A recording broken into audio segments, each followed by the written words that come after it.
গাজীপুরের শ্রীপুরে এক মা তার শিশু সন্তানকে দুধের সঙ্গে কীটনাশক পানে হত্যা করেছে।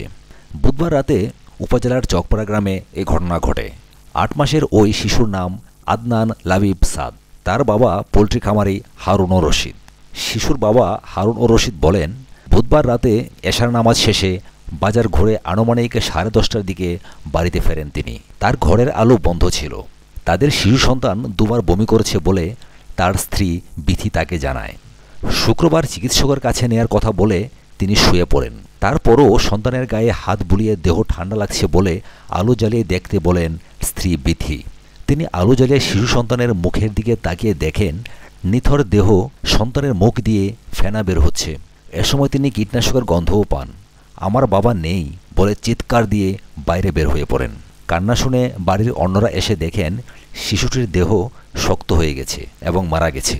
শিশুটির চাচাতো দাদা আসমত আলী বলেন, ততক্ষণে তিনিও তারাবি নামাজ শেষে বাড়ি ফেরেন। ঘরে ঢুকে দেখেন শিশুর কাঁথা ও কাপড় চোপড় ভেজা। বোমা ততক্ষণে গোসল করে বারান্দায় কাপড় শুকাতে দিয়েছে। এ সময় কীটনাশকের গন্ধ পাওয়া যাচ্ছিল। বাড়ির উঠোনের এক কোণায় আয়রন ট্যাবলেটের বোতল দেখে তা হাতে নিয়ে দেখেন কীটনাশকের গন্ধ। আম গাছে ব্যবহার করা কীটনাশকের বোতলগুলো ছিল এলোমেলো। আশপাশের লোকজন এসে শিশুর মাকে জিজ্ঞাসা করলে সে অগোছালো কথা বলতে থাকে। ওষুধ মনে করে কীটনাশক খাইয়ে ফেলেছে বলে সে জানায়। বিথির শাশুড়ি হামিদা বেগম জানান, এক ছেলে এক মেয়ে রেখে বছর দেড়েক আগে তার স্বামী মারা যান। মেয়েকে বিয়ে দিয়ে ছেলের সংসারই থাকছেন। নিজে রান্না করে বৌমাকে খাবার দিতেন। টিভি আর মোবাইল নিয়ে থাকতো সে। সামান্য কথা কাটাকাটিও করতাম না তার সাথে। আমার কাছে নাতিনকে সে দিতে চাইতো না, তাও মেনে নিতাম। এর আগেও সে বিষ খাইয়ে আমার নাতিনকে হত্যার কথা বলেছিল। ৮ মাস আগে আমার ছেলের সঙ্গে মনোমালিন্য নিয়ে ঢিল ছুঁড়ে মোবাইল ভেঙে ফেলেছিল। শ্রীপুর থানার উপপরিদর্শক এসআই সৈয়দ আজিজুল হক বলেন, শিশুর মুখে কীটনাশকের গন্ধ পাওয়া গেছে। শিশুটির মা দুধের সঙ্গে কীটনাশক পানে তার সন্তানকে হত্যার কথা স্বীকার করেছে। বেশি কান্না করায় তাকে কীটনাশক পান করার কথা সে বলেছে।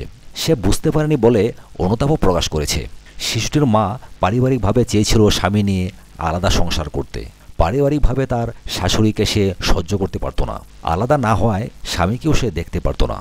এসআই জানান, এ ব্যাপারে বৃহস্পতিবার শিশুর বাবা হারুন ও রশিদ বাদী হয়ে শিশুর মা সাদিয়া আক্তার বিথির নামে একটি হত্যা মামলা করেছেন। শিশুর লাশ ময়নাতদন্তের জন্য গাজীপুর শহীদ তাজউদ্দিন আহমেদ মেডিকেল কলেজ হাসপাতালে মর্গে পাঠানো হয়েছে। গ্রেপ্তারকৃত মাকে আদালতের মাধ্যমে জেল হাজতে পাঠানো হয়েছে। সাথে থাকার জন্য অসংখ্য ধন্যবাদ। পরবর্তী এক্সক্লুসিভ সংবাদের জন্য আমাদের চ্যানেলটিকে সাবস্ক্রাইব করবেন এই আশা রাখি। ধন্যবাদ।